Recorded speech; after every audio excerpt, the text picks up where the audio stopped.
Reforma íntima sem martírio, autotransformação com leveza e esperança, de Vanderlei Oliveira e Hermance Dufault. Capítulo 16.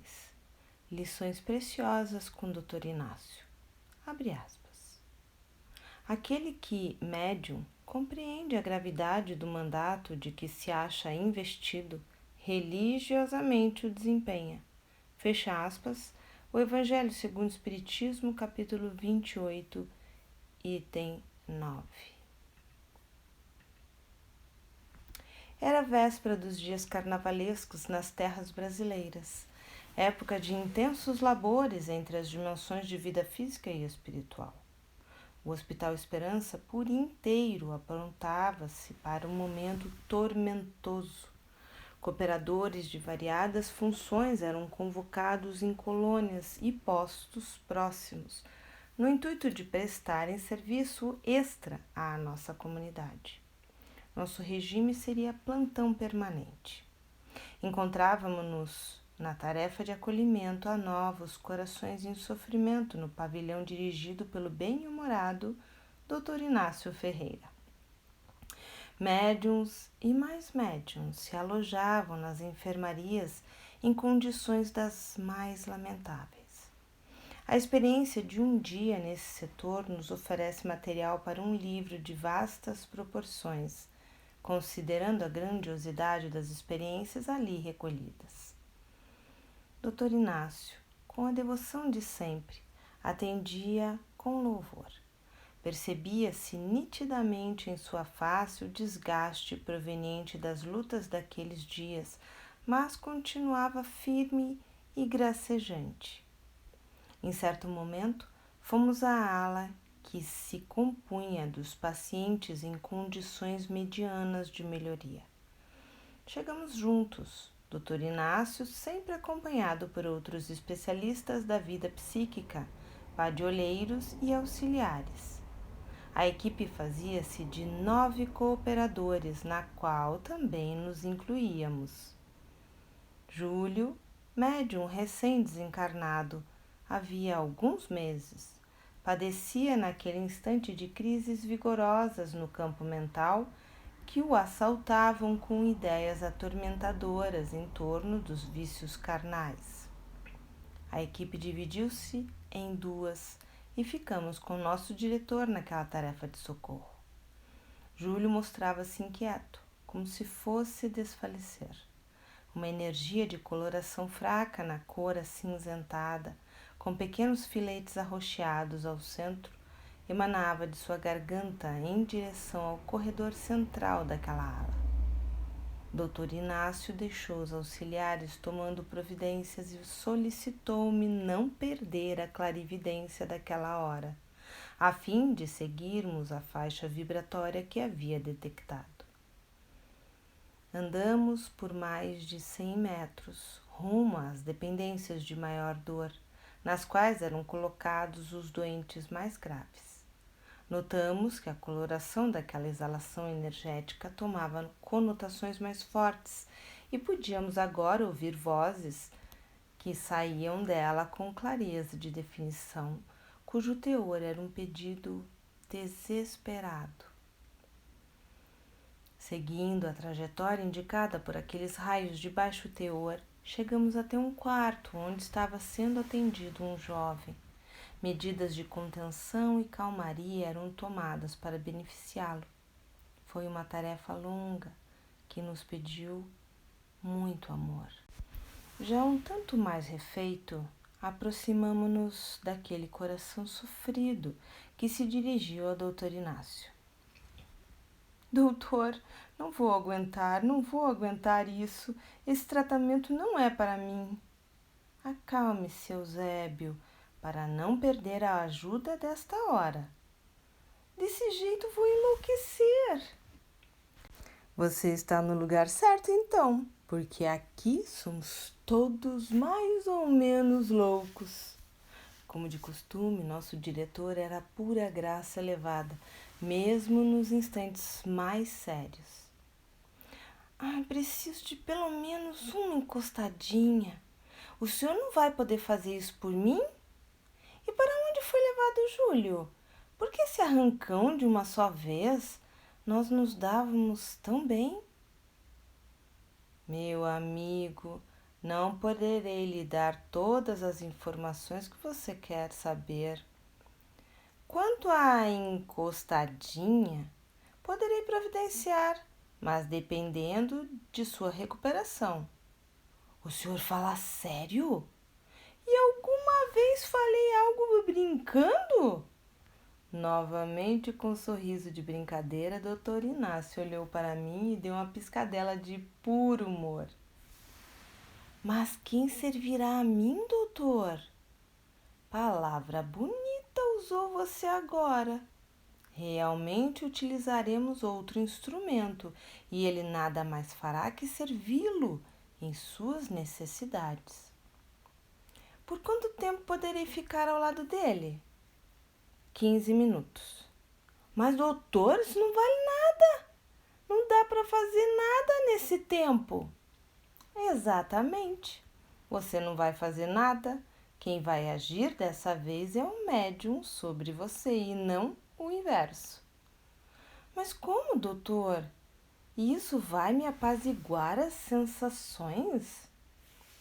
Mais do que você imagina. Será um remédio temporário que vai lhe fazer enorme bem.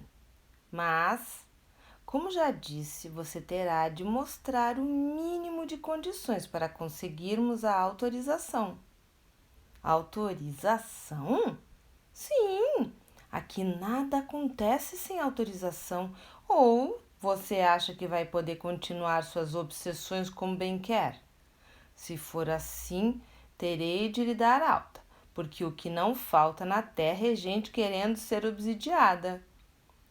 Não consigo entender, não consigo. Entenderá. Você é um rapaz esperto e inteligente.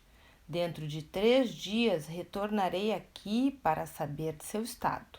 Antes disso, nem pensar, porque o ambiente da terra não está para qualquer um nesses dias carnavalescos.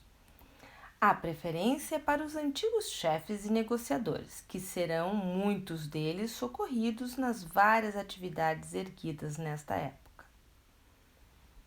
Notei que Eusébio era um paciente em recuperação lenta, porém auspiciosa. Ao sairmos da ala, tivemos alguns breves momentos de conversa e pude então me inteirar dos detalhes. Veja só, irmãs, ainda há quem pense nos centros espíritas que nós podemos fazer tudo por aqui no mundo das almas. Com essa tese absurda, muitos trabalhadores e grupos inteiros têm se afastado da mediunidade socorrista, alegando que o plano espiritual pode atender a tudo sem participação humana. Compreendo, doutor Inácio. Mal sabem os homens o que significa para milhões de corações apegados à matéria o simples contato com o corpo físico de um médium. Não seria o caso de enviarmos algo por escrito a nossos irmãos na Terra? Se você quiser abrir o véu, eu, de minha parte, tenho levado as informações que posso. Todavia, já vejo um monte de lenha armada entre os puristas da doutrina para assar o médium e o espírito. Já há quem diga no plano físico, depois das obras que enviei, que Dr. Inácio não ficou louco quando no sanatório de Uberaba, mas sua loucura surgiu depois de morto. Que nada, doutor, é que tudo tem sua hora. Contudo, se desejar transpor as convenções, explique que esse fenômeno se assemelha muito ao vampirismo, no qual os espíritos sugam forças e sensações dos corpos físicos. A diferença é que fazemos um trabalho de alocar o desencarnado nas energias grosseiras emanadas do corpo do médium, no intuito de aplacar necessidades muito específicas de almas ainda muito presas às sensações. Isso não daria um efeito contrário?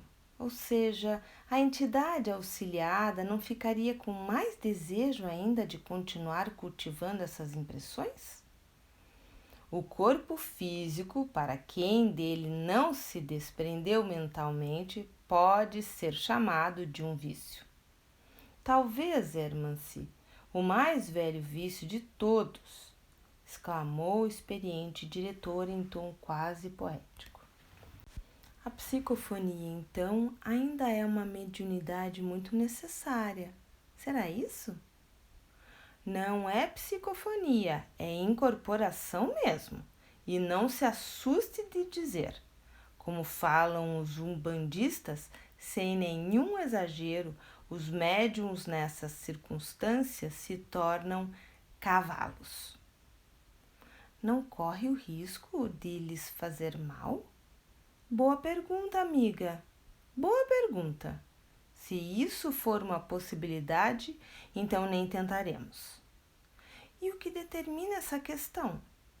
A qualidade do médium. Já pensou se vou colocar uma criatura como Eusébio, que foi um alambique ambulante, ao lado de um médium que adora bebericar umas e outras?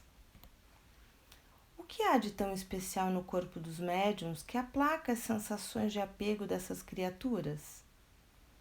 Energia, minha filha, muita energia de teor incomparável a qualquer uma das formas de força que são capazes de criar as máquinas avançadas em nosso plano. Mesmo aqui, natureza não pode ser imitada com perfeição. Corpo é corpo, criação divina e natural. Não existe nada igual. Levamos muitos deles a reuniões bem conduzidas apenas para o contato. Alguns nem se comunicam. Essa seria então a explicação para alguns desconfortos físicos dos médiums? Que nada! Esse é apenas um dos infinitos casos que podem dar um bocado de dor de cabeça aos médiums. Qual o índice de melhora dos assistidos? Pergunta difícil.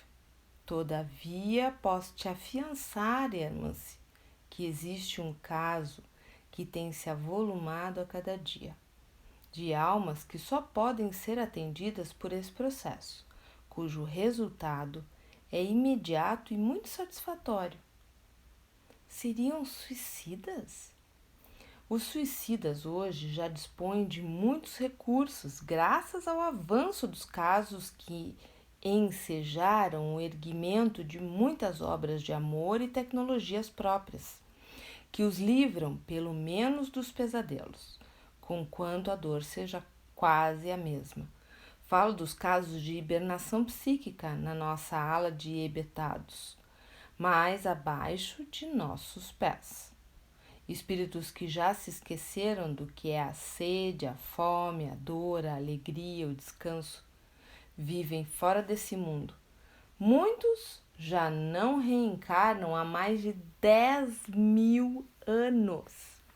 São casos que os centros espíritas raramente têm atendido, considerando o despreparo dos médiuns e a falta de visão sobre a realidade extrafísica. Os espíritas, você sabe, acham que sabem tudo sobre o plano espiritual somente porque atendem àquele monte de almas penadas que ficam pedindo lenço e colo para desabafar suas mágoas. Como de costume, Dr. Inácio não deixava sua autenticidade e objetividade. Seria demais dizer que esses casos de incorporação seriam obsessões temporárias ou programadas? Nos casos de médiuns ajustados, sim, porque o que eles passam no campo mental é um clima de esquizofrenia relâmpago, enquanto sob a ação dessas criaturas. Contudo, os casos de muitos médiuns que deram adeus a Jesus Cristo e ficaram com seu personalismo caminham para o que ocorreu com Júlio e Eusébio, que acabamos de visitar. Uma obsessão compartilhada que continua além paredes do próprio túmulo. De que condição específica teriam de cuidar os médiuns para se apresentarem em boas condições nessa tarefa? Frequentar menos churrascos e abandonar a cervejaria das ilusões. Fazer sexo somente para viver em relativa paz e não viver para pensar em sexo. Quanto ao cigarro, nem vou falar porque não sou autoridade no assunto. Disciplinar os prazeres físicos para que tenham objetivos enobrecedores e educativos. Eis a questão. Quer dizer que os médiuns que ainda experimentam essas vivências do homem comum não apresentam muita utilidade nessa tarefa? Depende de seu sentimento. O corpo não purificado é para essas almas um ímã de atração poderosa que as estimula e gratifica sem saberem as causas. Entretanto, com aqueles medianeiros que guardam o vaso físico santificado pela conduta reta, os sentimentos são como mãos a direcionar esse ímã para o mais alto. Nesse último caso, cada contato vale por uma intensa e vigorosa ordem de elevação, despertando o desejo de crescer e recomeçar nos assistidos. No entanto, é preciso dizer que está cheio de fumante indo para as mediúnicas com o coração repleto de amor e acabam servindo do mesmo jeito, na falta de alguém em condições mais apropriadas. Evidentemente, nesse caso, os riscos são enormes. Que riscos? De o comunicante gostar do médium e o médium do comunicante. Nesse caso, a incorporação pode avançar para uma baita obsessão. Por isso, preferimos analisar cada história e cada médium. Em resumo, posso lhe adiantar que os instrumentos mediúnicos para esse mistério são poucos. Júlio seria um desses casos? Não. Júlio é daqueles casos que são a maioria. Nem trabalhou o quanto podia, nem se livrou do que devia. Qualquer forma de distanciamento do vício físico para os médiuns ou não médiuns é sempre saudável. No entanto, somente a consciência clara das razões de deixá-los para sempre é que trarão mudanças em sua matriz. O sentimento. Por mais esclarecimento, se não sentimos a vontade de mudar, não mudamos. É preciso sentir porque, no fundo, a raiz de todos os vícios está no sentimento de egoísmo.